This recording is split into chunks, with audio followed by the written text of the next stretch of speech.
Hey friends, so in this video we are going to talk about dry camping.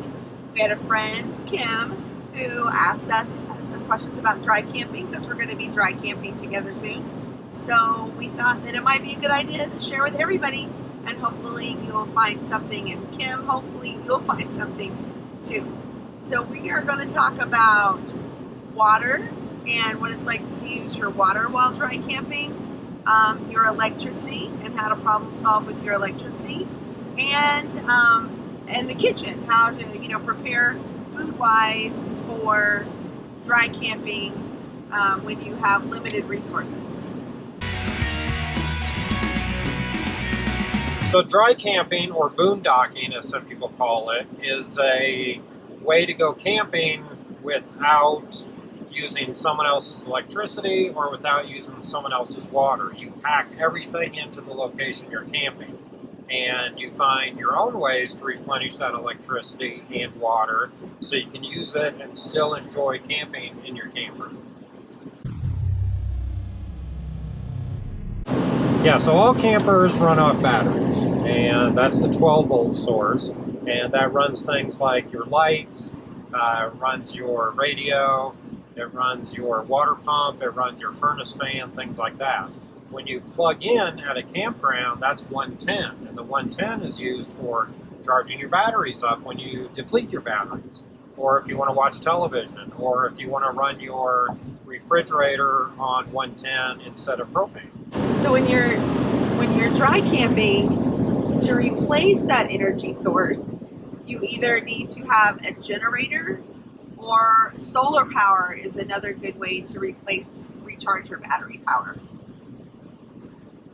So if you're only going to be camping for a weekend and you do have good batteries, you can get away with a weekend if you're conservative with your batteries without recharging them. But a lot of times, especially us, we go camping for a much longer time than that. So to recharge our batteries, we use solar power, or we do have a built-in generator in the camper as well, and we use that to replenish the batteries.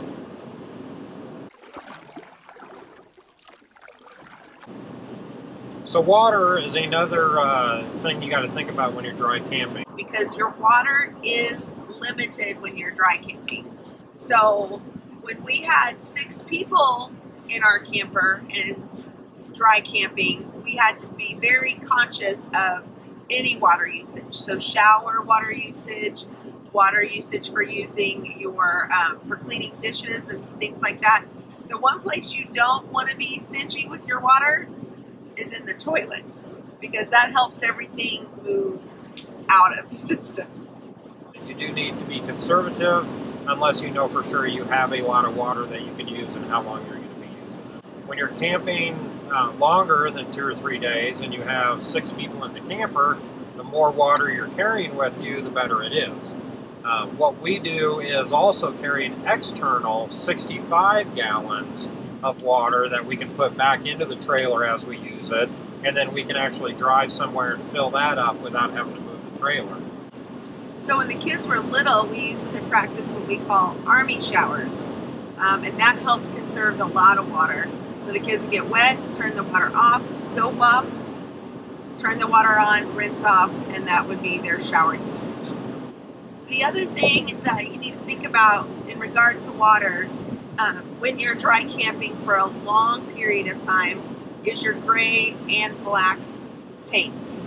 So I don't think we've ever filled our black tanks even with 6 people after a week, although it would get full. It would get close to being full.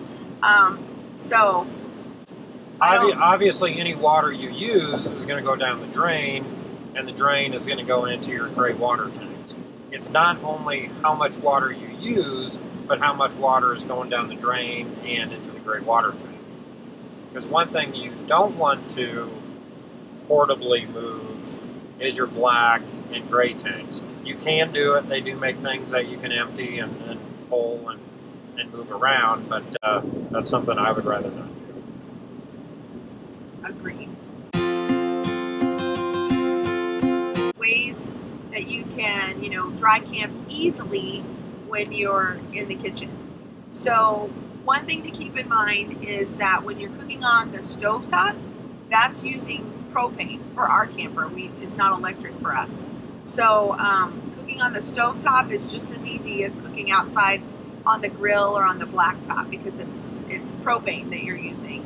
But if you want to use something like the Instapot or the coffee maker or the microwave, those are all big power sources. So to use those, we have to use our generator, and to turn the generator on, which sometimes isn't bad, because if you're charging your battery at the same time as you're cooking dinner, if you need to use one of those things, it's you can do both power pulls from the generator. So bottom line, if you're boondocking for just a weekend, the must-haves would be full propane bottles, a full freshwater tank in your camper, and a full charge 12-volt battery in your camper as well. So listed items that you may need for an extended boondocking trip, which when we go to Moab, these are things that we definitely take. We bring our generator along and enough gas to feed the generator.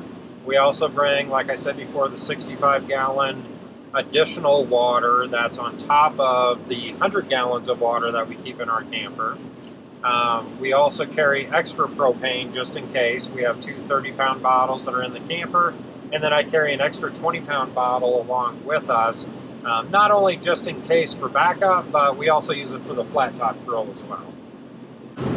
If you are dry camping a lot, or you're going to be gone for an extended time, the solar panels were an addition that we added last year actually, and they are super great. They will charge your battery in a day, and every day it just soaks up that energy and charges your batteries with no problem. You don't even have to turn the generator on. So Kim, this is specifically for you, since I know where you're going and I know that you're renting your trailer when you get there. So what I would suggest is that you, one, have plenty of drinking water, that you make sure that your propane tanks are full and ready to go, and you make sure that there is gas in the generator in the camper that you're renting, or that you bring an external gas tank with gas in it so you can fill that generator if needed. If you have any other questions, or if you would like more information on any of the items that we listed or talked about, please leave that message in the comments, because we will get them, and we do read our comments, and we'll try to make sure that we answer all the questions that come in. So we hope you found this video helpful and ready to get out there and try some dry camping. You make it sound scary. You're not going to have water and you're not going to have electricity. You're pissing me off. I like it. Great.